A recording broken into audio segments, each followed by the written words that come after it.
and welcome to Myth Matters, an exploration at the intersection of mythology, creativity, and consciousness. I'm your host and personal mythologist, Dr. Catherine Svala. Wherever you may be in this wide, beautiful, crazy world of ours, I'm glad that you decided to join me here today. I'd like to share a Norwegian fairy tale called Tatterhood with you. I was introduced to this story by a fellow storyteller here in Fort Collins. Thank you, Christopher.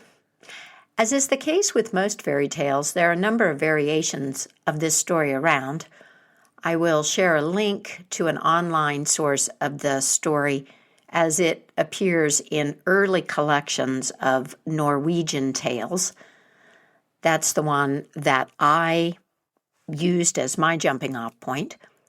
This story contains elements from other fairy tales that I think you'll recognize, which suggests the deep resonance of these patterns with lived experience, in my opinion.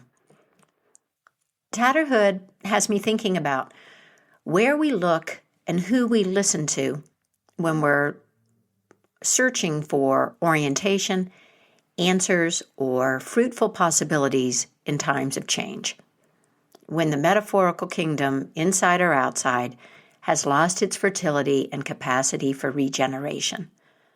I will share some thoughts about the story and my moment in this theme after I tell it. Now, I invite you to let go and listen to the story. Notice what catches your attention. This might be a detail or a moment that you like or dislike, or something that puzzles you. Your response to the story is a clue to the place this story occupies in your life right now. Tatterhood. Once upon a time, there was a king and a queen who had no children, and that made them very sad. The queen, in particular, rarely had a happy hour. Palace life was dull and lonesome. If we had children, there would be life enough, she said. And wherever she went in all her realm, she found children, even in the poorest hut. And wherever she went, she heard mothers scolding their children for this or that, and she thought even that would be nice. Eventually, the king and queen set aside their dream of having their own child and decided to adopt a girl. They brought her into their palace to raise, to grow up with them as their daughter, so they could love her and scold her as other parents did. One day, this adopted little girl ran down into the palace yard to play with a golden apple. A little beggar girl came to stand at the edge of the yard, and after a time, she called to the adopted princess to let her play too. They began to toss the golden apple about between them, and kids being kids, it wasn't long before the two little girls were great friends. The queen was sitting at a window in the palace, and when she saw this, she tapped on the pane for her foster daughter to come up. She went at once, and the beggar girl came up with her. They went into the queen's apartment hand in hand. The queen wasn't happy about this friendship and scolded her adopted daughter. "You ought to be above running about and playing with a tattered beggar's brat," she said, and moved to drive the other girl down the stairs. "If the queen only knew my mother's power, she'd not drive me out," said the little girl. "She could help you." Now, this gave the queen pause. She asked the beggar girl what she meant. "My mother could get you children if she chose," the girl said. The queen wouldn't believe it, but the girl insisted that it was true and told the queen to try and make her mother do it. Well, the queen still wanted her own child very much, so why not? She sent the beggar girl to fetch her mother.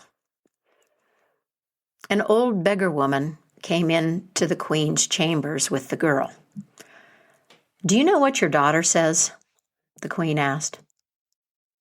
"No," said the beggar woman. "I know nothing about it." "Well, she says you can get me children if you will," answered the queen. "Queens shouldn't listen to beggar girls' silly stories," said the old woman, and walked out of the room. This made the queen angry. And once again, she moved to drive out the little beggar girl too, but the girl insisted that every word she said was true. "Give my mother something to drink," the girl told the queen. "When she gets tipsy, she'll find a way to help you." The queen was ready to try this. So the beggar woman was fetched up again and treated to as much wine and mead as she wanted.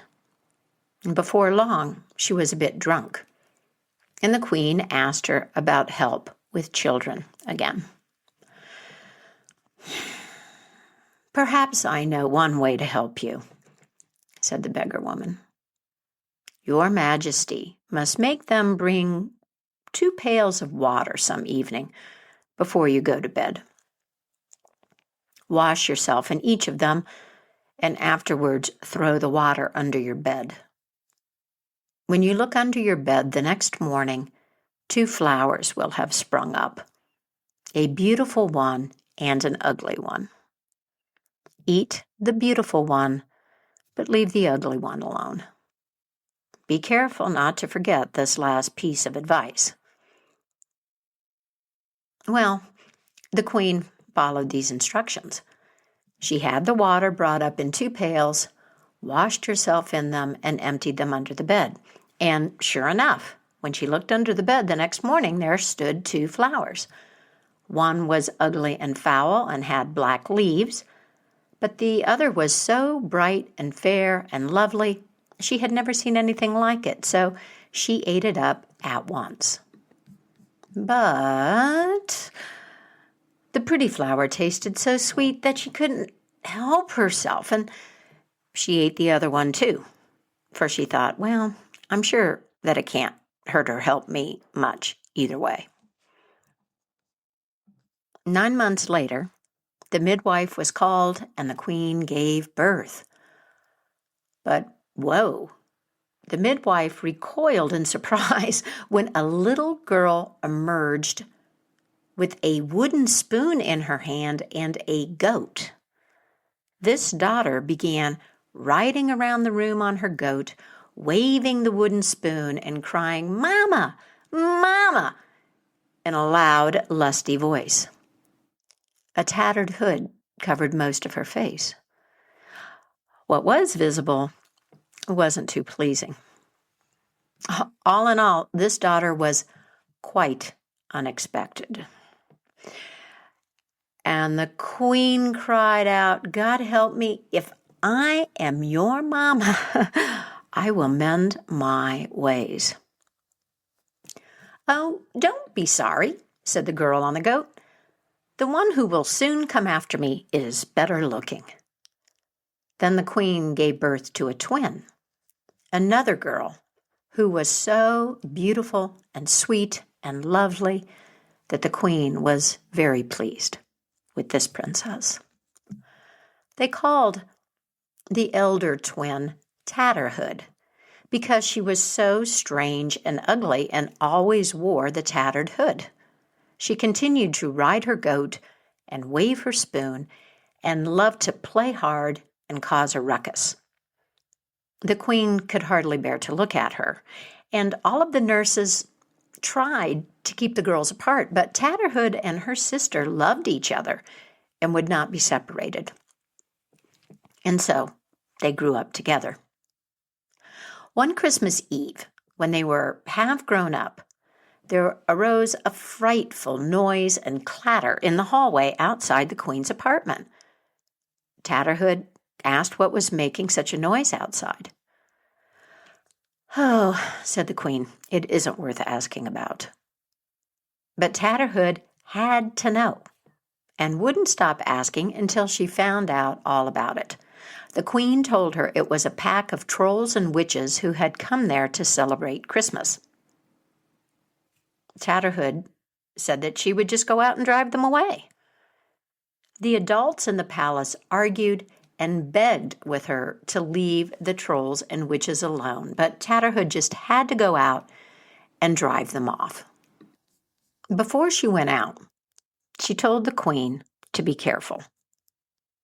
Keep all the doors and windows shut tight, she said, so no harm comes to you or my sister, the princess. Then off she went on her goat, waving her wooden spoon. There was such a commotion out in the gallery. No one was sure what was happening.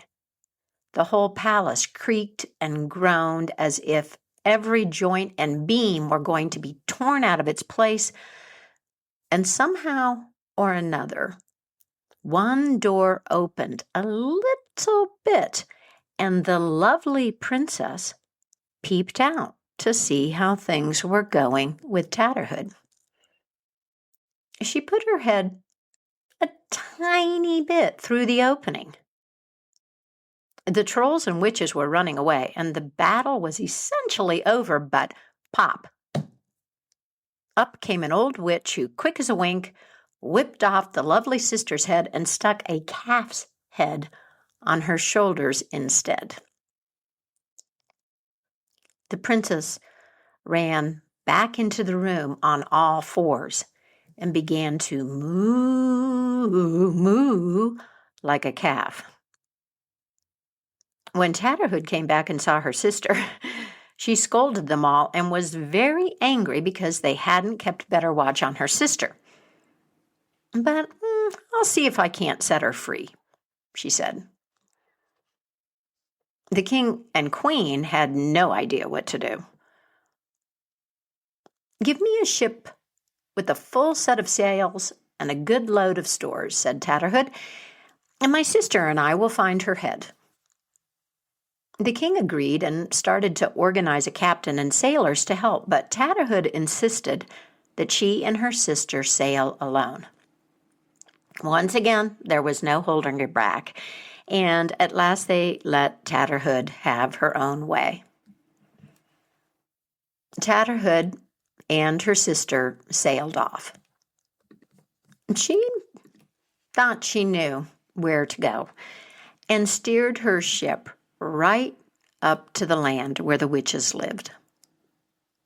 When she came to the landing place, she told her sister to stay on board the ship while she rode her goat up to the witch's castle. When she got there, one of the windows in the gallery was open, and she saw her sister's head hanging on a rusty nail above the mantelpiece. Tatterhood jumped her goat through the window, snapped up the head, and set off with it. The witches came after her to try to get the head back. They flocked around her as thick as a swarm of bees, but the goat snorted and puffed and butted with his horns, and Tatterhood beat and banged them with her wooden spoon, and the pack of witches quickly gave up. When Tatterhood got back to her ship, she took the calf's head off her sister and put her own on again. The princess became the girl she had been before. Now what? Should they return home? The sisters decided to continue sailing. They sailed a long, long way to a strange king's realm. Now, the king of this land was a widower and had an only son. When he saw the strange sail, he sent messengers down to the beach to find out where it came from and who was aboard. When the king's men came down there, the only person they saw on board was Tatterhood, riding around and around the deck on her goat at full speed, shouting and waving her spoon, her tattered hood and hair streaming in the breeze behind her. The men from the palace were amazed at this sight. Are there more people on board? They asked. Yes, said Tatterhood. I'm here with my sister, but none shall see her until the king comes himself to greet us. And you know Tatterhood, she would not budge or negotiate. When the servants got back to the palace with their report, the king wanted to set out at once to see the girl that rode on the goat. When he arrived, Tatterhood brought out her sister. And she was so beautiful and gentle that the king immediately fell head over heels in love with her. He invited them both back to the palace and wanted to have the sister for his queen. But Tatterhood said no. In my kingdom, she told the king, the eldest marries first, and that is me. The king decided to ask his son, the prince, to marry Tatterhood. Now, the prince didn't want to marry her. He didn't find her appealing. But the king and all of the others in the palace talked to him about love and loyalty to his father, the king, and the good of the kingdom, and he finally agreed. He promised to marry Tatterhood, although this prospect made him sad. Wedding preparations were made, and the day came. The four of them rode to church with the king and his bride, the princess, on fine horses in front, and after them came the prince on horseback by the side of Tatterhood, who trotted along on her goat with her wooden spoon in her fist. The people were excited and happy and lined the roads to watch them all ride by, but the prince looked like a man on his way to a funeral. Why don't you talk? Asked Tatterhood when they had ridden a bit. Why, what should I talk about? Answered the prince. Well, you might at least ask me why I ride upon this ugly goat, said Tatterhood. Why do you ride on that ugly goat? Asked the prince. Is it an ugly goat? Or is it the most beautiful horse that a bride ever rode? Answered Tatterhood. In an instant, the goat became a horse, the finest that the prince had ever seen. They rode on a bit further. But the prince was just as sad as before and couldn't say a word. So Tatterhood asked him again why he didn't talk. And when the prince answered he didn't know what to talk about, she said, Well, you can ask me why I ride with this ugly spoon in my fist. Why do you ride with that ugly spoon? Asked the prince. Is it an ugly spoon? Or is it the loveliest silver fan that a bride ever carried? Said Tatterhood, and in an instant it became a silver fan, so bright that it glistened. They rode a little way further, but the prince still didn't say a word. In a little while, Tatterhood asked him again why he didn't talk, and told him to ask why she wore the ugly gray hood on her head. Why do you wear that ugly tattered hood on your head? Asked the prince. Is it an ugly tattered hood, or is it the brightest golden crown that a princess ever wore? Answered Tatterhood, and it became a crown at once. Now they rode a long way further, and the prince still sat without making a sound or uttering a word, just as before. Tatterhood asked him again why he didn't talk, and told him to ask now why her face was so ugly. Yes, asked the prince, why is your face so ugly? Am I ugly? You think my sister beautiful, but I am 10 times more beautiful, said Tatterhood. And when the prince looked at her, she was so beautiful. He thought that she was the most beautiful woman in the world. And after that, the prince no longer rode along with his head hanging down. They drank the bridal cup both deep and long. And after that, both prince and king set out with their brides to the princess's palace. And there they had another bridal feast and drank once more, deep and long. There was no end to the happy celebration. As I mentioned in my introduction to this story, there are elements that you might recognize from other fairy tales. The two flowers, for example, might remind you of the story of Prince Lindworm. It's another Norwegian fairy tale.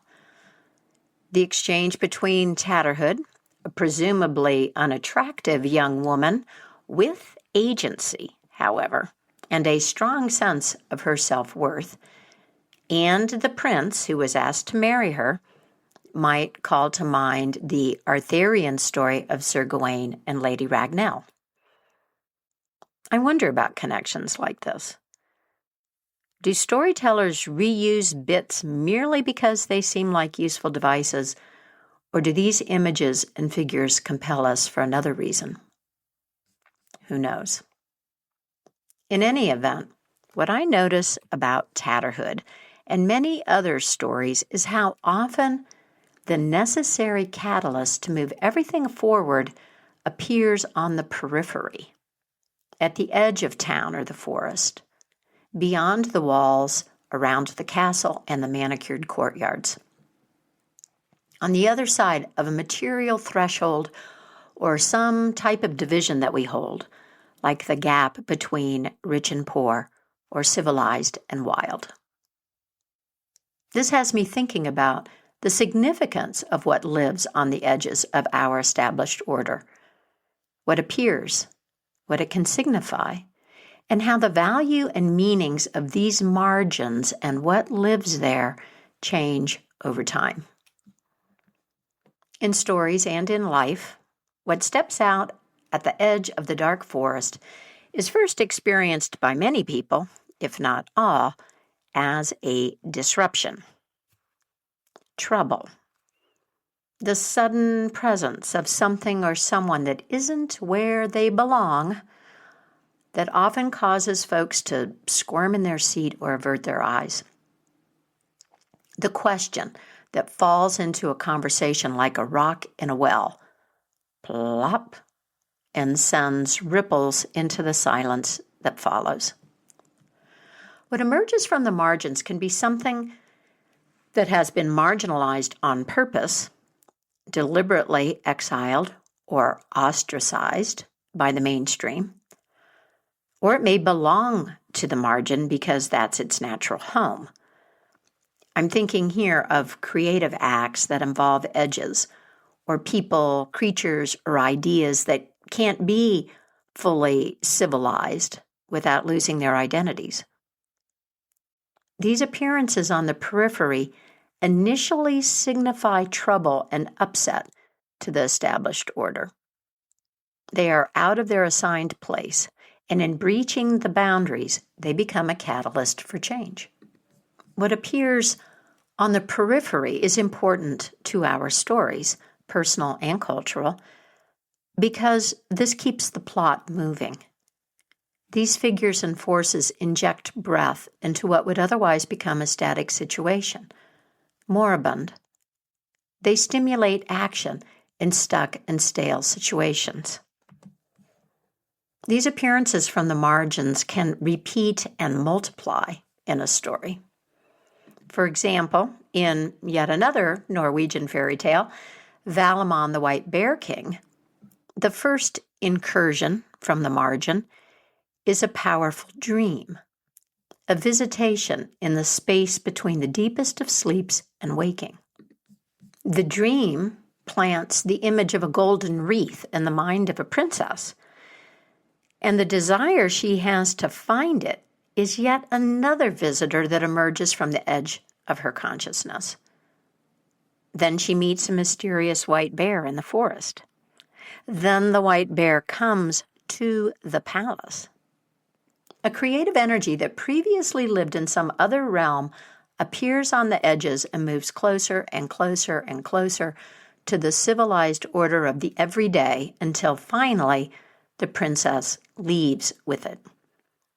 She begins a journey on the back of the white bear that takes her into liminal space and a process of renewing the life of a kingdom, not to mention her own fulfillment.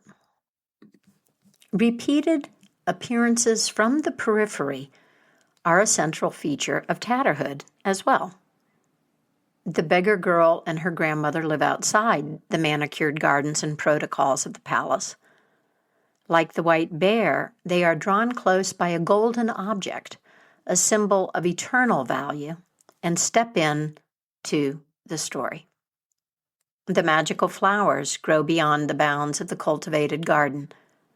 The witches and trolls that come on Christmas Eve arrive from some distant and mysterious place. They surge in from the margins. And then we have Tatterhood herself. What interests me here is that she is born in the palace, in the thick of things, at the heart. And yet she is a disruptor, isn't she? The antithesis of the image of princess as a hothouse flower, beautiful, well-groomed, cultivated to please others, demure and easy to ignore, unless, of course, you need something from her. Tatterhood is born in the palace, but she's connected to the margins. She's born because the queen eats those magic flowers. The same is true of her sister, and yet Tatterhood seems to understand more about what lives on the edges, doesn't she?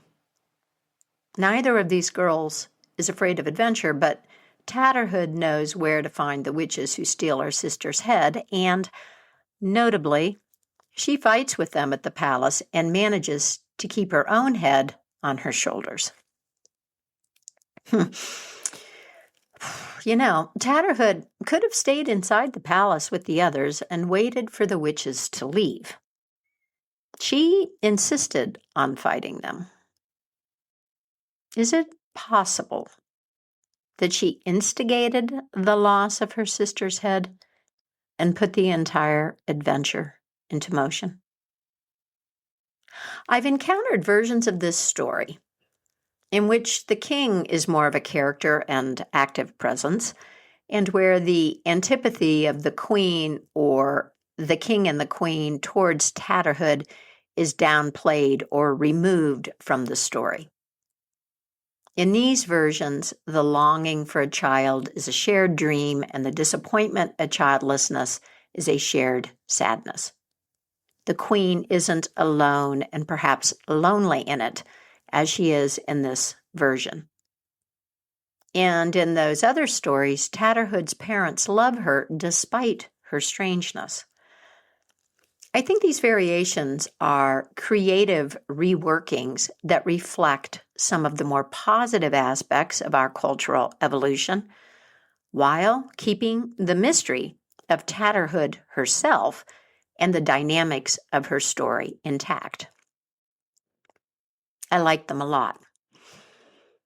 But I told this harder, crustier version from an earlier time because I'd rather work out the problems that this older story poses.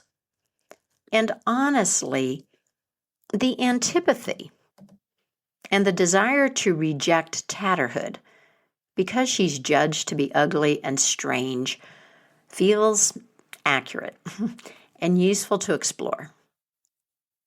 Some people may be capable of more tolerance and acceptance, but isn't this often theoretical?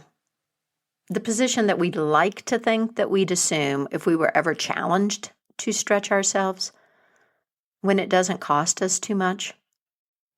I mean, I know dozens of stories that rely on this pattern, and I've lived it in my everyday world, and I still know that that experience of pushing back against the one who disturbs my peace or sense of order. The impulse to judge and reject. Do you? If you've learned how to meet whoever and whatever comes into your life with equanimity and curiosity, no matter your expectations, please tell me how you do it. Seriously. I'd like to know. I think developing the capacity to see and embrace the Tatterhoods and pay attention to what they do and value is important to partnering with the creative potential in the current chaos.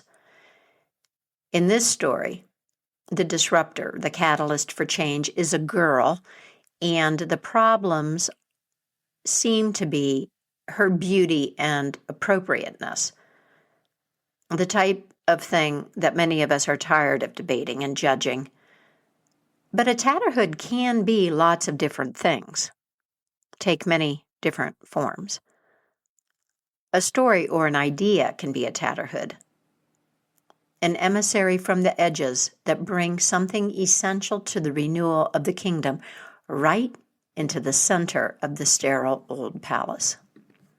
One thing that Tatterhoods do is blur the established lines, rules, and categories.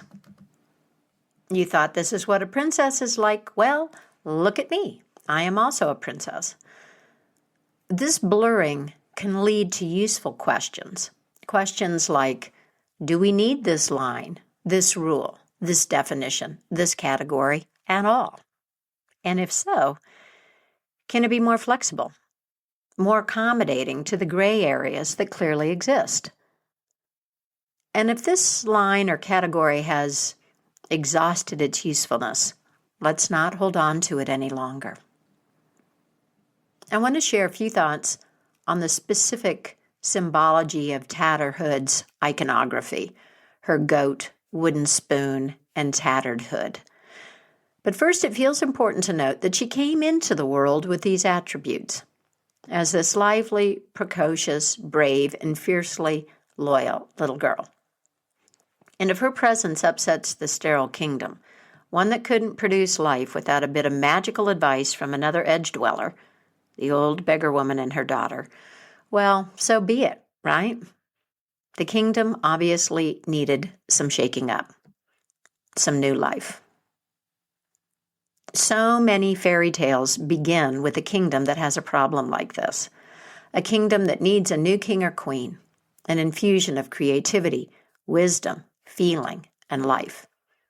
This is the nature of kingdoms, whether we're talking about outer social arrangements or the inner structures of our lives, the rules, habits, and perspectives that we build our lives upon. Their usefulness is temporary.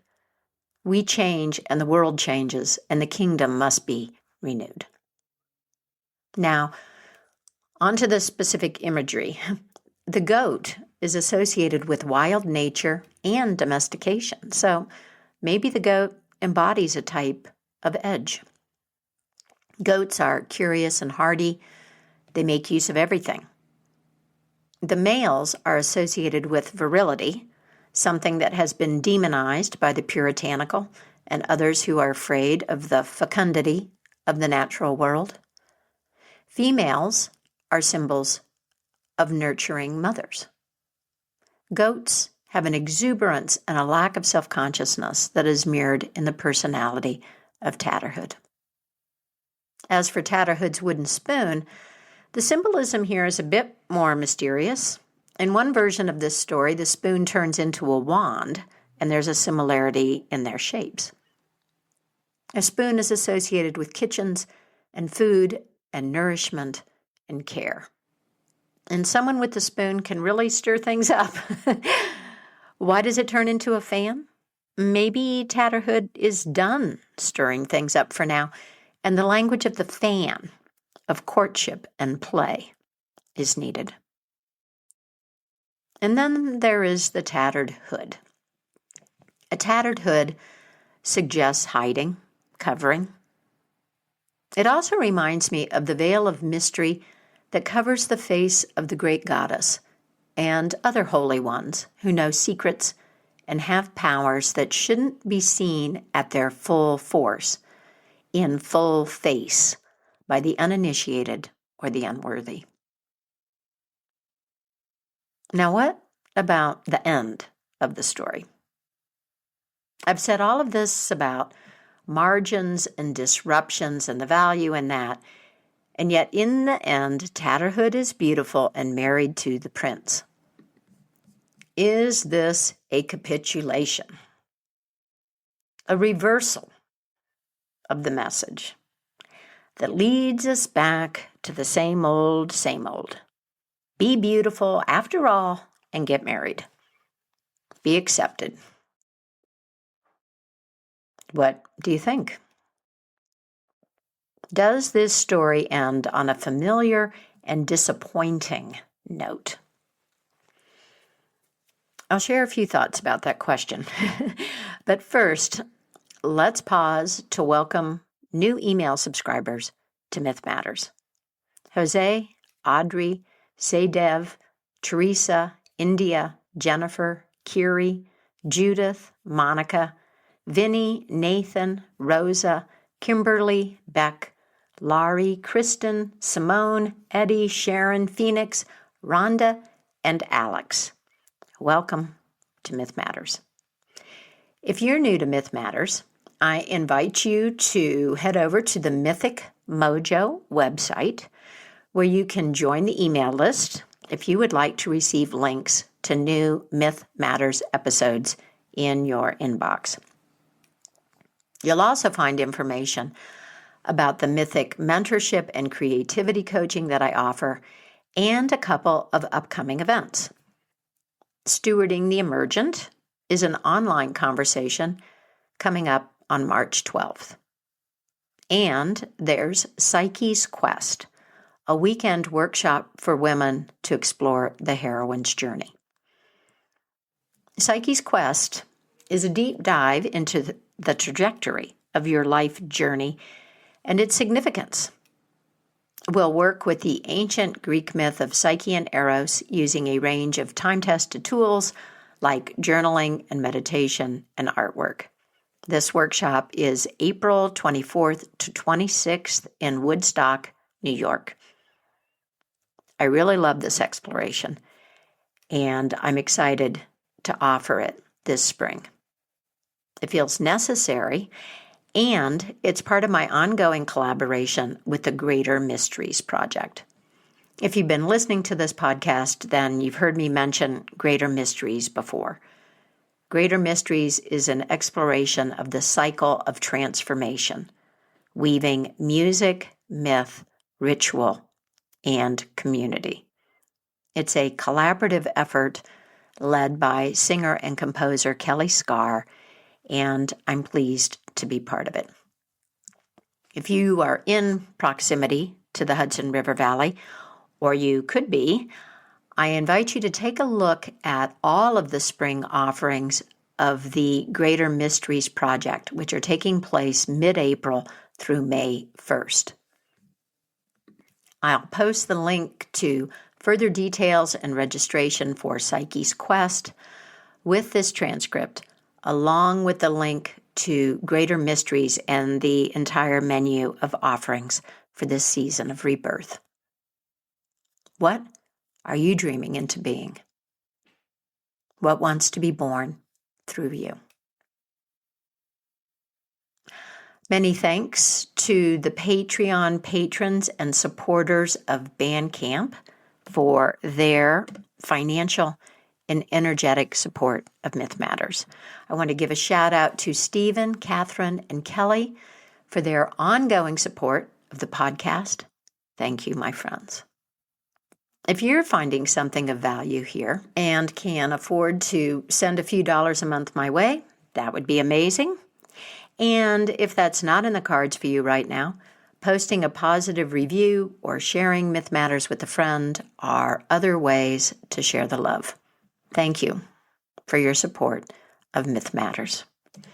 Now back to Tatterhood and the end of this story. We have a marriage, 2 marriages actually. The history of this institution includes an ongoing conversation about its purpose and who it benefits, about obligation and choice, about the possibility of love and what inspires that love, about being seen and embraced as you are. If marriage in the story makes you itchy, I encourage you to stay with that response and explore it. What does it show about your desires for yourself?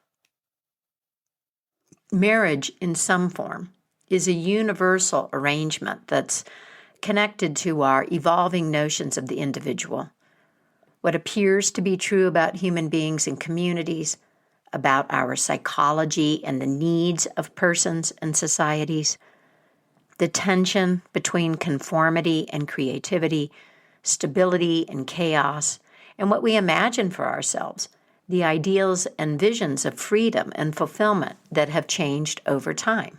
Marriage is a potent symbol, a powerful institution, and an aspect of the kingdom. It has to change. We also think about the marriage as an inner marriage, a union of opposites in the individual psyche that brings renewal through a new relationship. Acceptance and a change in perspective is part of such a process. Something previously repressed, relegated to the margins, is integrated into the conscious personality. However we feel about marriage, and wherever we locate it, I do think the word happiness is important. The story says that this ending is not a disaster for anyone. However, there's that sense that everything works out in the end because Tatterhood meets mainstream expectations. Her individuality, her strangeness, transform into acceptable beauty. Again, if this theme feels alive for you, investigate. And I think there's another possibility here, perhaps a revelation of a truth. We notice how this transformation comes about. Tatterhood prods the reluctant prince to ask a question, to show some curiosity, and lo and behold, there's something to discover that changes things. Suddenly the goat is a horse. How much can be gained by asking a question? Like so much in this story, this is obvious when you hear it, and yet in daily life, it can be so easy to rest in our first impressions and assumptions, to assume that what we see on the surface is all that there is, that we already know it all. I wonder what changed. The goat became a horse, the spoon became a fan, the hood became a crown, and ugliness turned into beauty. Did these things become something wholly different from what they were before? Or was another aspect of their nature, one that was present all along, revealed? I think the story suggests the latter. Tatterhood and her sister are twins. This is a deep connection and mysterious relationship. They gestate together and communicate in the womb. The lovely princess and Tatterhood arrive in the world within moments of each other and love each other from the beginning. In stories, twins are often both the same and different. They're complements of each other, and these complementary qualities tell us something about the needs of the situation or what will be transformed. Thinking about these sisters, I wonder if there's a synthesis between the ideal of female beauty as passive and superficial and agency. We have the twins, and there are other pairs throughout the story, male and female, old and young, mother and child, rich and poor, ordered and wild, mundane and magical. And I probably missed some. Are the differences between these categories as black and white as they appear to be, or do they exist on a continuum that, taken as a whole, expresses a unity of opposites? As the king realized in the last story that I told you, The King and the Corpse, isn't everything at some deep level also its opposite? We are in the middle of fierce and even fatal debates right now about conformity and difference, about the value of what exists on the margins, and the need to preserve some old forms of order in the mainstream, that is, the kingdom. There's plenty to think about in this little fairy tale. If we have a better understanding of our need for myth and all that our old stories offer, we can live more satisfying lives. We can inhabit a better story and create a more beautiful, just, and sustainable world. Let's keep our eyes and heart open to what is emerging from the periphery, my friend. And that's it for me, Catherine Savela and Myth Matters. Take good care of yourself. And until next time, keep the mystery in your life alive.